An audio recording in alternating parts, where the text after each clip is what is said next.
நமஸ்காரம். நம்மளுடைய கோயில் பயணத்தில் இன்னைக்கு பார்க்கக்கூடிய கோயில் திருநெல்வேலி மாவட்டத்தில் இருக்கக்கூடிய காந்திமதி அம்மன் கோயில். இந்த கோயில் ஈஸ்வரன் கஷேத்திரத்தில் ரொம்ப முக்கியமான ஒரு பிரதானமான ஒரு இடத்தை பிடித்த ஒரு கோயில். ஏன் அப்படின்னா பஞ்ச சபைகள் உண்டு. அந்த பஞ்ச சபையில் தாமர சபைன்னு அழைக்கக்கூடிய கோயில் காந்திமதி அம்மன் கோயில்.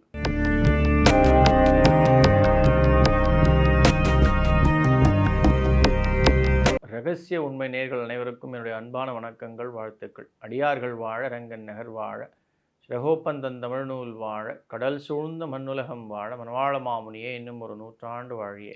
தாமிரபரணி ஆறு ஆற்றங்கரையில் வீற்றிருக்கக்கூடிய ஒரு தனி சிறப்பு பெற்ற கோயில் நெல்லையப்பர் காந்திமதி அம்மன். இந்த கோயிலுடைய வரலாறு அப்படின்னு நம்ம சொல்லணும் அப்படின்னா கிட்டத்தட்ட ஒரு 1500லேருந்து 2000 வருஷங்கள் பழமை வாய்ந்த கோயில். பாண்டிய மன்னர்களால் கட்டப்பட்டு பின்னர் சோழர்களால் அது காப்பாற்றப்பட்டு இன்றைக்கும் நம்ம இந்த ஈஸ்வரனை நம்ம சேவிக்கிறோம் அப்படின்னா அந்த மன்னர்களுக்கே அது அந்த பெருமை வந்து சேரும். இந்த ஊருடைய பேர் திருநெல்வேலி அப்படின்னு வந்ததுக்கான காரணம் அப்படின்னு நம்ம சொல்லணும் அப்படின்னா ஆக்சுவலாக வேதபட்டர் அப்படின்ற ஒரு பிராமணர் ஈஸ்வரனுக்கு தினந்தோறும் நெல்லை உணர்த்தி அதை பரப்பி காய வச்சு இடித்து அந்த உமிகளை எடுத்துட்டு அந்த அரிசியை எடுத்து வேக வச்சு நெய்வேத்தியம் பண்ணுறது வழக்கம். தினந்தோறும் 365 நாளும் அவர் தான் வந்து ஈஸ்வரனுக்கு இந்த வகையில் நெய்வேத்தியம் உணவு கொடுக்கறது வழக்கம். ஒரு நாள் அந்த நெல்லை காய வைத்திருக்கும்பொழுது அவர் ஸ்நானம் பண்ண குளிக்க போகும்போது பலத்த மழை பெய்து அந்த மழை எங்கே நனைஞ்சிடும், அந்த நெல் நனைஞ்சிடுமோ, நாளைக்கு ஈஸ்வரனுக்கு உணவு நம்மளால் படைக்க முடியாமல் போயிடுமோன்னு ஒரு பதட்டத்தில் ஓடி வந்து பார்க்கும்பொழுது அந்த நெல்லை வந்து ஈஸ்வரன் அழகாக வேலியாக காப்பாற்றுவார். அந்த இடம் மட்டும் மழை பெய்யாமல் சுற்றி எல்லா இடத்துலையும் மழை பெஞ்சு தண்ணி ஓடும். அந்த நெல்லை அவர் வளர்த்தி அந்த நெல்லை ஒரு துளி தண்ணி படாமல் அவர் காப்பாற்றியதால் தான் இன்றைக்கும் அந்த ஊருக்கு வந்து திருநெல்வேலி அப்படின்ற நெல்வேலின்னு பெயர் பெற்று அதற்கு திரு என்ற ஒரு அடைமொழி சூட்டப்பட்டு திருநெல்வேலி அப்படின்னு அழைக்கப்படுகிறது. ஆக்சுவலாக அகத்திய முனிவரால் இந்த தாமிரபரணி தண்ணி தாமரை சபையை ஒட்டி ஓடுகின்ற இந்த ஆறு நம்ம ஏற்கனவே சொன்ன மாதிரி உலகத்திலேயே ஒரு ஆறுக்கு நாமாவளி சஹஸ்ரநாம நாமாவளி உண்டு அப்படின்னா அது தாமிரபரணி தண்ணிக்கு மட்டும்தான் உண்டு. இந்த தண்ணியில் நம்ம குளித்தாலே நமக்கு எப்பேற்பட்ட சாபங்கள் பாவங்கள் இருந்தாலும் அது வந்து பெரிய விமோச்சனம் அடையும் அப்படின்றது தான் இந்த தாமிரபரணி தண்ணிக்கு உள்ள ஒரு பெரிய பெருமை. 365 நாளும் வந்து வற்றாத ஜீவநதியாக ஓடிக்கொண்டிருக்கிறது இந்த தாமிரபரணி தண்ணி. திருநெல்வேலி மாவட்டம் முழுவதுமே கிட்டத்தட்ட ஒரு 250 ஈஸ்வரன் கோயில்களை கடந்து இந்த ஆறு அப்படின்றது ஓடிக்கொண்டு எல்லா ஈஸ்வரன் கோயில் மட்டும் இல்லாமல் பெருமாள் கோயிலுக்கும் நீரை கொடுக்கக்கூடிய ஜலத்தை கொடுக்கக்கூடிய அபிஷேகத்திற்காக மக்களுக்கும் இன்றும் ஓடிக்கொடுக்கின்ற நதி தான் தாமிரபரணி தண்ணி. அதனுடைய பெருமையை தனியாக நம்ம பேசணும் நிச்சயமாக திருநெல்வேலி மாவட்டத்துடைய கோயிலை பற்றி பேசும்பொழுது. அந்த வகையில் இந்த கோயிலுக்கு ஈஸ்வரனுடைய வரலாறு அப்படின்னு நம்ம சொல்லணும் அப்படின்னா ராமர் கோனார் அப்படின்ற ஒரு பால் வியாபாரி. அவர் இந்த மண்ணை ஆண்டு வந்த ராமபாண்டிய மன்னர் அவருக்கு தினம்தோறும் கறந்த பாலை கொண்டு போய் சேர்த்து அவருடைய அரசவையில் கொடுக்கறது வழக்கம். ஒரு நாள் அந்த பாலை தன் தலைமேல் சுமந்து கொண்டு ஒரு குடத்தில் எடுத்து சென்று போகும்போது ஒரு கல் தடுக்கி அந்த பால் கீழே கொட்டிவிடும். அந்த தடுக்கிய கல் மேலேயே இந்த பால் கொட்டிவிடும். இந்த மாதிரியான ஒரு தவறு நடந்ததால் அந்த அரசவைக்கு சென்று அரசனை சந்தித்து அந்த ராமகோனார் வந்து அவர் தெரிவிப்பார் இந்த நடந்த விஷயத்தை. அதை கண்டு அந்த பாண்டியன் அதை கேட்டு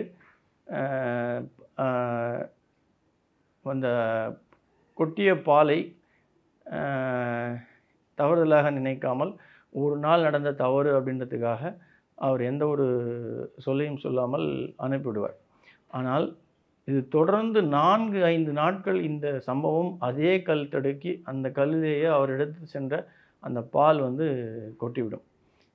இந்த விஷயத்தை எடுத்து போய் ராமர் பாண்டிய மன்னர்கிட்ட சொல்லும்பொழுது அவர் தன் அரசவையில் இருந்த ஆட்களை அனுப்பி அதை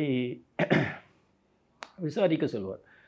அந்த சமயத்தில் அந்த கொட்டின பால் அந்த இடத்துல உள்ள தங்கி சுற்றி அந்த கல்லை சுற்றியே இருக்கும். அங்கிருந்த ஆட்கள் வந்து அந்த கல்லை வந்து வெட்டி தோண்டி அந்த வழியிலிருந்து அகற்ற முற்படும் பொழுது அதிலிருந்து ரத்தம் பீரிட்டு வரும். உடனே மன்னர் ஓடி வந்து அவருக்கு அந்த அந்த செய்தி சென்றவுடன் அவர் வந்து அந்த இடத்திற்கு வந்து காண்பார். ஈஸ்வரனை கண்டு அங்கே வந்து தான் செய்த தவறை, அதாவது அதை அகற்ற சொல்லி தான் தவறு செய்துவிட்டோமோ என்று நினைத்து மன்னிப்பு கோருவார். உடனே ஈஸ்வரன் அதை பொருட்படுத்தாமல் அவருக்கு திருக்கோயில் கட்டி அந்த இடத்திலேயே திருக்கோயில் கட்டும்படி ஆணையிடுவார். அப்படி ஏற்பட்ட ஒரு கோயில் தான் வந்து நெல்லையப்பர் ஈஸ்வரன் கோயில். பல சிறப்புகளை உள்ளடக்கிய அந்த கோயில் முதல்ல காணும் பொழுது ஒரு சிறிய லிங்கமாக தோன்றியதால் மக்களின் வேண்டுதலுக்கு இணங்க அவர்களுடைய அந்த ஆவுடை அது வந்து வளர்ந்து கிட்டத்தட்ட 21 தடவை அது வளர்ந்து பெரியதாக இன்றும் நமக்கு காட்சியளிக்கிறது.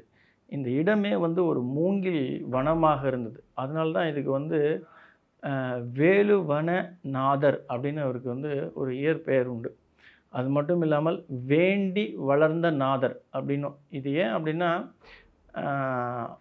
சிறியதாக இருந்ததால் அவரிடம் வேண்டுதலை சமர்ப்பித்து அவர் வளர்ந்ததாக ஒரு ஐதீகம் உண்டு. அதனாலேயே அவருக்கு வந்து வேண்டி வளர்ந்த நாதர் அப்படின்ற இன்னொரு பேரும் உண்டு. இதுபோல் பல பெயர்களை உடையவர் தான் நெல்லையப்பர் ஈஸ்வரன் கோயில். அந்த கோயில் அவருடைய சன்னதிக்கு அருகாமையிலேயே மகாவிஷ்ணு சைன கோலத்தில் காட்சியளிப்பார். இந்த மகாவிஷ்ணுடைய சிறப்பே நம்ம பார்க்கணும் அப்படின்னா அவருடைய ஹிருதயத்தில் சிவலிங்கம் பொறுக்கப்பட்டிருக்கும். இது ஏன் அப்படின்னா தன் தங்கையை மணந்ததால் அவர் ஈஸ்வரனுடைய லிங்கம் எந்த நேரமும் தன் மார்பில் இருக்க வேண்டும் என்று நினைத்து அவர் அதை பொறித்து கொண்டார். சயன கோலத்தில் பாம்போட ரொம்ப அழகாக அற்புதமாக காட்சியளிக்கக்கூடிய சன்னதி தான் வந்து ஆவுடையப்பர் சன்னதி. அதை நம்ம நுழையறதுக்கு முன்னாடியே நம்ம வந்து அங்கே வந்து விநாயகருடைய சன்னதியும் உண்டு. விநாயகரை வணங்கி பின் ஆவுடையாரை வணங்கி அதுக்கப்புறம் வந்து ஈஸ்வரனை பெருமாளை வணங்கக்கூடிய ஒரு சயன கோலத்தில் காட்சியளிக்கக்கூடிய பெருமாளை வணங்கக்கூடிய ஒரு வாய்ப்பு உண்டு. அவ்வளவு சிறப்பு பெற்ற இடம் இந்த நெல்லையப்பர் ஈஸ்வரன் கோயில். இந்த கோயிலுடைய தனி சிறப்பு நம்ம சொல்லணும் அப்படின்னா இன்றைக்கும் நிறைய பேருக்கும் விளங்காத ஒரு புதிராக இருக்கக்கூடிய இந்த கோயில் இருக்கக்கூடிய தூண்கள், இசைகளை அந்த தூண்களை தட்டும்போது அதிலிருந்து எழும்பக்கூடிய அந்த இசைகள், அந்த சத்தங்கள், அதாவது பெரிய தூண்களில் நம்மளுடைய கையை வச்சு யார் தட்டினாலும் சரி அந்த கையை வச்சு நம்ம தட்டும்போது அங்கேருந்து வரக்கூடிய அந்த கர்நாடிக் சங்கீதத்துடைய இசை. அதே போல் சிறிய தூண்களை நம்ம தட்டும் பொழுது கிட்டத்தட்ட நம்ம இந்த தபேலா, ஹார்மோனியம், அப்புறம் சின்ன கருவிகளிலிருந்து ஏற்படக்கூடிய அந்த இசைகளை நம்ம காதால் கேட்கக்கூடிய ஒரு பெரிய அற்புதமான ஒரு வடிவமைப்பு. இந்த விஷயங்கள் நம்மளுடைய இந்தியன் கவர்மெண்ட்டுடைய ஆர்கியாலஜிக்கல் டிபார்ட்மெண்ட் கூட இதில் பல ஆராய்ச்சிகள் செய்திருந்தாலும் இதை எப்படி வடிவமைத்தார்கள் அப்படின்றது ஒரு கன்க்ளூஷனுக்கே வர முடியல. அந்த அளவுக்கு பெருமைகளையும் சிறப்புகளையும் அதி அற்புதங்களையும் உள்ளடக்கிய இந்த கோயில் தான் வந்து ஆவுடையார் நெல்லையப்பர் காந்திமதி அம்மன் கோயில். காந்திமதி அம்மன் நின்ற கோலத்தில் கிழக்கு நோக்கி ஈஸ்வரனுக்கு வலதுபுறத்தில் காட்சியளிப்பாள். அந்த அம்பாளுக்கு எதிரிலே வந்து குளம் உண்டு. அந்த குளம் சிறப்பு பெற்ற குளம். அந்த குளத்தில் கால் நினைத்து நம்ம அம்பாளை தரிசிக்கிறோம் அப்படின்னா அவ்வளவு சிறப்பு, அவ்வளவு ஆசீர்வாதம் உண்டு.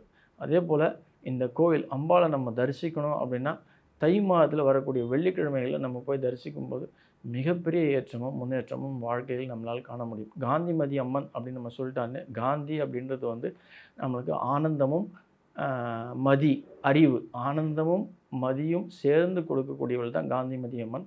அவசியம் ஒவ்வொருவரும் சென்று அம்பாளை தரிசித்து வாழ்க்கையில் வாழ்வாங்கு வாழ என்னுடைய அன்பான வாழ்த்துக்கள். நன்றி. ஆழ்வார் ஆச்சாரியன் எம்பெருமானார் ஜீயர் திருடிலே சரணம். ஆண்டாள் பிச்சக்குலிங்கம் திருடிலே சரணம் சரணம் சரணம்.